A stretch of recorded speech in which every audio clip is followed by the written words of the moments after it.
ओम शांति। आज बाबा के 19 जून के महावाक्य हैं। बाबा ने कहा, मीठे बच्चे, अभी तुम ईश्वरीय औलाद बने हो। तुम्हारे में कोई आसुरी गुण नहीं होने चाहिए। अपनी उन्नति करनी है, गफलत नहीं करनी है। प्रश्न है, आप संगम युगी ब्राह्मण बच्चों को कौन सा निश्चय और नशा है? उत्तर है, हम बच्चों को निश्चय और नशा है कि अभी हम ईश्वरीय संप्रदाय के हैं।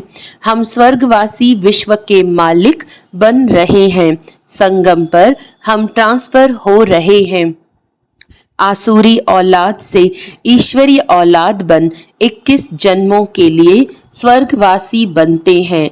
इससे भारी कोई वस्तु होती नहीं। ओम शांति।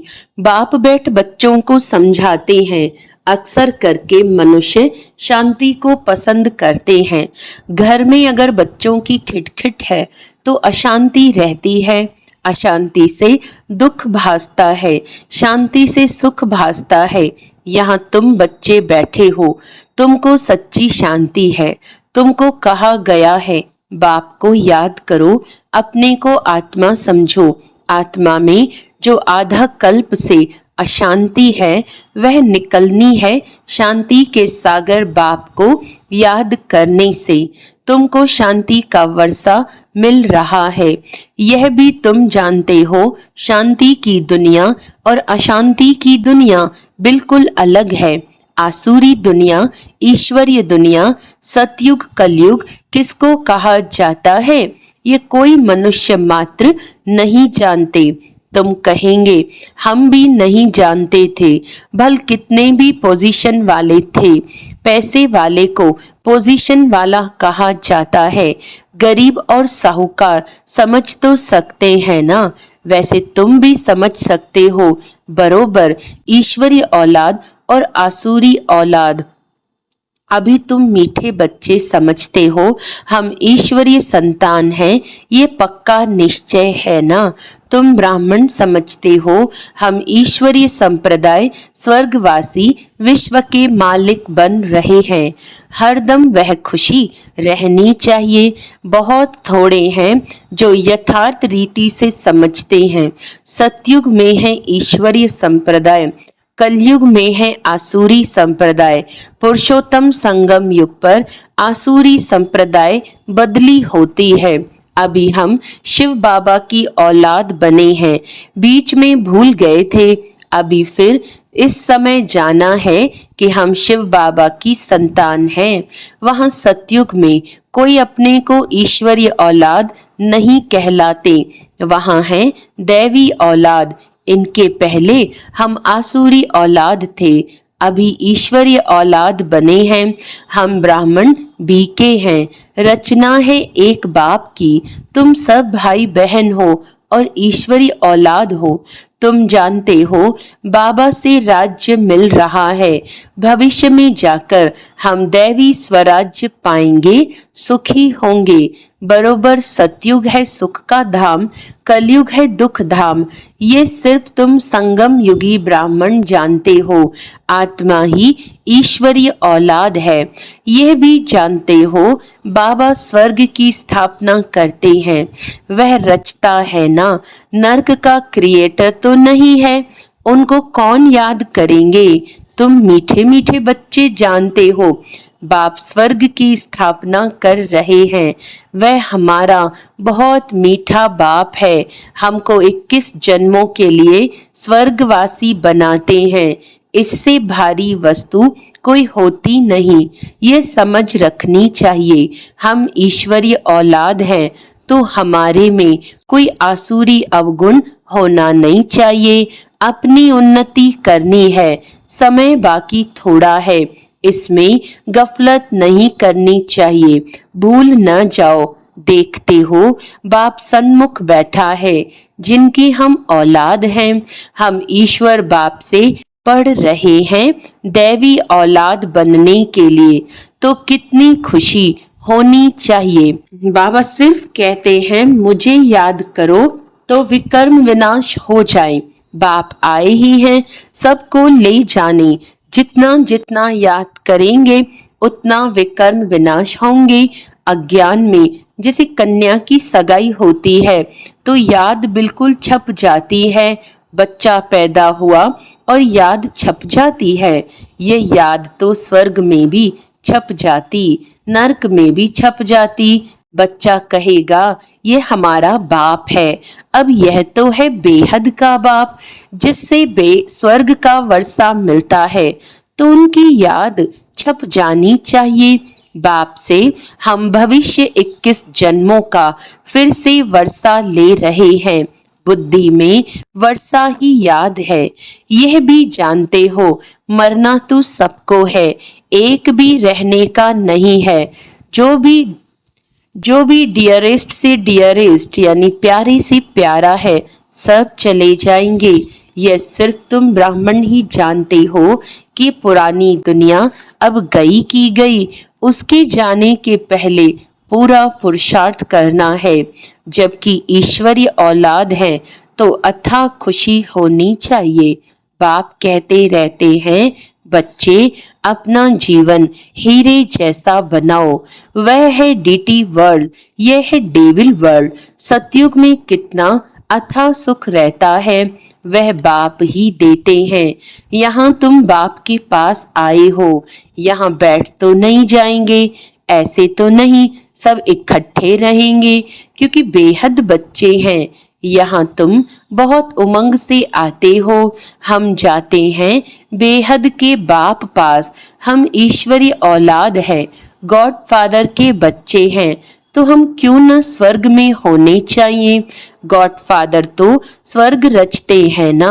अब तुम्हारी बुद्धि में सारे वर्ल्ड की हिस्ट्री ज्योग्राफी है।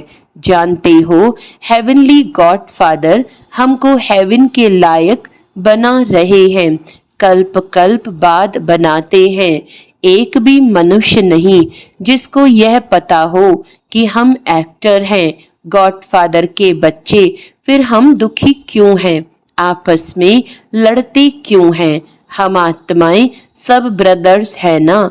ब्रदर्स आपस में कैसे लड़ते रहते हैं, लड़कर खत्म हो जाएंगे। यहाँ हम बाप से वर्षा ले रहे हैं। ब्रदर्स को आपस में कभी लून पानी नहीं होना चाहिए। यहाँ तो बाप से भी लून पानी होते हैं। अच्छे अच्छे बच्चे लून पानी हो जाते हैं। माया कितनी जबरदस्त है। जो अच्छे अच्छे बच्चे हैं वह बाप को याद तो पढ़ते हैं। बाप का कितना लव है बच्चों पर। बाप को तो सिवाय बच्चों के और कोई है नहीं जिसको याद करे। तुम्हारे लिए तो बहुत है। तुम्हारी बुद्धि इधर उधर जाती है, धंधे आदि में भी बुद्धि जाती है। हमारे लिए तो कोई धंधा आदि भी नहीं है। तुम अनेक बच्चों के अनेक धंधे हैं, हमारा तो एक ही धंधा है। हम आए ही हैं बच्चों को स्वर्ग का वारिस बनाने। बेहद के बाप की प्रॉपर्टी सिर्फ तुम बच्चे हो। गॉड फादर है ना, सभी आत्माएं उनकी प्रॉपर्टी हैं। माया ने छी बना दिया है, अब गुल बनाते हैं बाप। बाप कहते हैं मेरे तो तुम ही हो, तुम्हारे ऊपर हमारा मोह भी है। चिट्ठी नहीं लिखते हो तो ओना हो जाता है। अच्छे अच्छे बच्चों की चिट्ठी नहीं आती है। अच्छे अच्छे बच्चों को एकदम माया खत्म कर देती है। जरूर देह अभिमान है। बाप कहते रहते हैं अपनी खुश खैराफत लिखो। बाबा बच्चों से पूछते हैं बच्चे तुमको माया हैरान तो नहीं करती है। बहादुर बन माया पर जीत पहन रहे हो ना। तुम युद्ध के मैदान में हो ना। कर्मेंद्रियां ऐसे वश करनी चाहिए जो कुछ भी चंचलता न हो। सतयुग में सब कर्मेंद्रियां वश में रहती हैं। कर्मेंद्रियों की कोई चंचलता नहीं होती है, न मुख की, न हाथ की, न कान की। कोई भी चंचलता की बात नहीं होती। वहां कोई भी गंध की चीज होती नहीं। यहाँ योग बल से कर्मेंद्रियों पर जीत पाते हो। बाप कहते हैं कोई भी गंदी बात नहीं, कर्मेंद्रियों को वश करना है, अच्छी रीति पुरुषार्थ करना है। टाइम बहुत थोड़ा है, गायन भी है, बहुत गई थोड़ी रही, अभी थोड़ी रहती जाती है। नया मकान बनता रहता है तो बुद्धि में रहता है ना, बाकी थोड़ा समय है, अभी ये तैयार हो जाएगा, बाकी ये थोड़ा काम है। वह है हद की बात, यह है बेहद की बात। यह भी बच्चों को समझाया गया है। उन्हों का है साइंस बल, तुम्हारा है साइलेंस बल, है उनका भी बुद्धि बल, तुम्हारा भी बुद्धि बल। साइंस की कितनी इन्वेंशन निकालते रहते हैं, अभी तो ऐसे बॉम्ब्स बनाते रहते हैं जो कहते हैं वहां बैठे बैठे छोड़ेंगे तो सारा शहर खत्म हो जाएगा। फिर ये सेनाएं, एरोप्लेन आदि भी काम में नहीं आएंगे। तो वह है साइंस बुद्धि, तुम्हारी है साइलेंस बुद्धि। वह विनाश के लिए निमित्त बने हुए हैं, तुम अविनाशी पद पाने के लिए निमित्त बने हो। यह भी समझने की बुद्धि चाहिए ना। तुम बच्चे समझ सकते हो, बाप कितना सहज रास्ता बताते हैं। भल कितनी भी अहिल्याएं कुपजाएं हो, सिर्फ 2 अक्षर याद करने हैं, बाप और वर्षा। फिर जितना जो याद करे और संग तोड़ एक बाप को याद करना है। बाप कहते हैं, मैं जब अपने घर परमधाम में था तो भक्ति मार्ग में तुम पुकारते थे, बाबा आप आएंगे तो हम सब कुछ कुर्बान करेंगे। यह हुए जैसे करनी घोर को पुराना सामान दिया जाता है। तुम बाप को क्या देंगे? इनको ब्रह्मा को तो नहीं देते हो ना, इसने भी सब कुछ दे दिया। ये थोड़े यहाँ बैठ महल बनाएंगे, यह सब कुछ शिव बाबा के लिए है, उनके डायरेक्शन से कर रहे हैं। वह करन करावन हार है, डायरेक्शन देते रहते हैं। बच्चे कहते हैं, बाबा आप हमारे लिए एक ही हो, आपके लिए तो बहुत बच्चे हैं। बाबा फिर कहते, हमारे लिए सिर्फ तुम बच्चे हो, तुम्हारे लिए तो बहुत है। कितने देह के संबंधियों की याद रहती है। मीठे मीठे बच्चों को बाप कहते हैं, जितना हो सके बाप को याद करो और सबको भुलाते जाओ। स्वर्ग की राजाई का मक्खन तुमको मिलता है। जरा ख्याल तो करो कैसे ये खेल की रचना है। तुम सिर्फ बाप को याद करते हो और स्वदर्शन चक्रधारी बनने से चक्रवर्ती राजा बनते हो। अभी तुम बच्चे प्रैक्टिकल में अनुभवी हो। मनुष्य तो समझते हैं भक्ति परंपरा से चली आई है, विकार भी परंपरा से चले आए हैं। इन लक्ष्मी नारायण राधे कृष्ण को भी तो बच्चे थे ना। अरे हाँ, ये बच्चे क्यों नहीं थे, परंतु उन्हों को कहा जाता है संपूर्ण निर्विकारी। यहाँ है संपूर्ण विकारी, एक दो को गालियां देते रहते हैं। अब तुम बच्चों को बाप श्री श्री की श्रीमत मिलती है, तुमको श्रेष्ठ बनाते हैं। अगर बाप का कहना नहीं मानेंगे तो फिर थोड़े ही बनेंगे। अब मानो न मानो, सपूत बच्चे तो फौरन मानेंगे। पूरी मदद नहीं देते हैं तो अपने को घाटा डालते हैं। बाप कहते हैं, मैं कल्प कल्प आता हूँ, कितना पुरुषार्थ कराता हूँ, कितना खुशी में ले आते हैं। बाप से पूरा वर्षा लेने में ही माया गफलत कराती है, परंतु तुम्हें उस फंदे में नहीं फंसना है। माया से ही लड़ाई होती है। बहुत बड़े बड़े तूफान आएंगे, उसमें भी वारिसों पर जास्ती माया वार करेगी। रुस्तम से रुस्तम हो लड़ेगी। जैसे वैद्य दवाई देते हैं तो बीमारी सारी बाहर निकल आती है।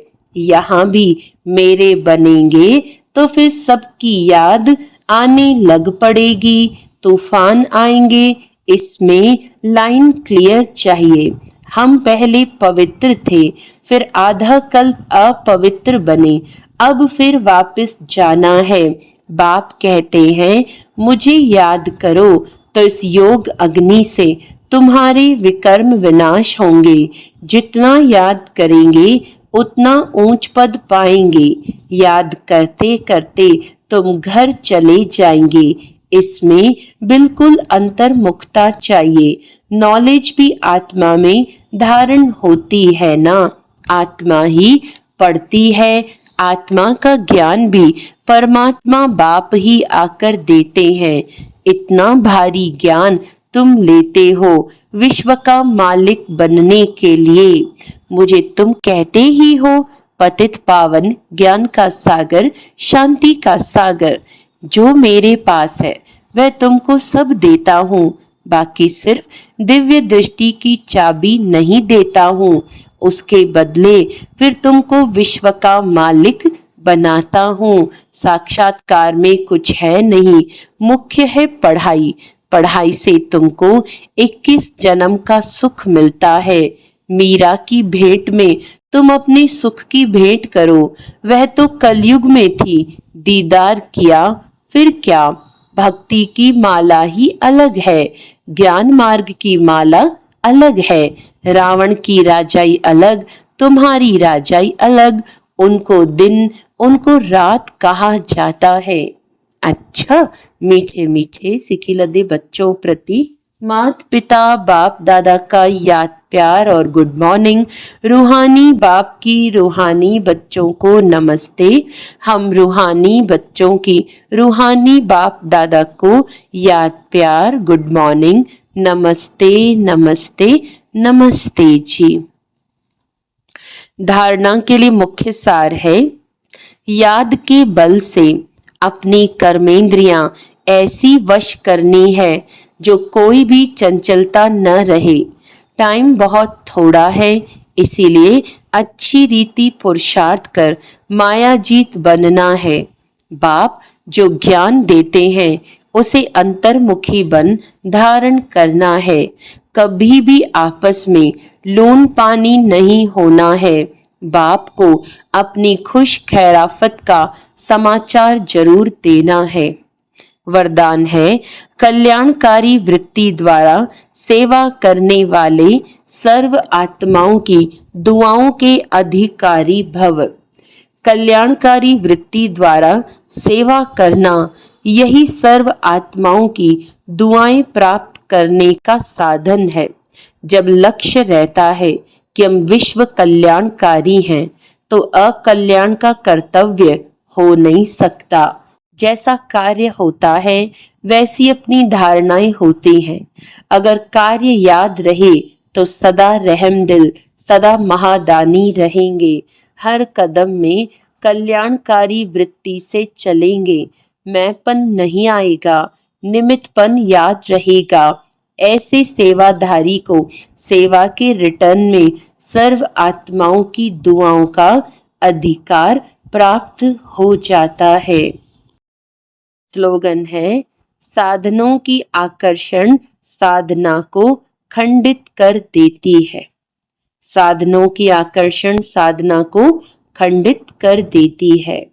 अच्छा, आज का अव्यक्त इशारा, अंतर्मुखी आत्माएं 3 प्रकार की भाषा के अनुभवी होते हैं। पहला नैनों की भाषा, दूसरा भावना की भाषा, तीसरा संकल्प की भाषा। ये 3 प्रकार की भाषा रूहानी योगी जीवन की भाषा है।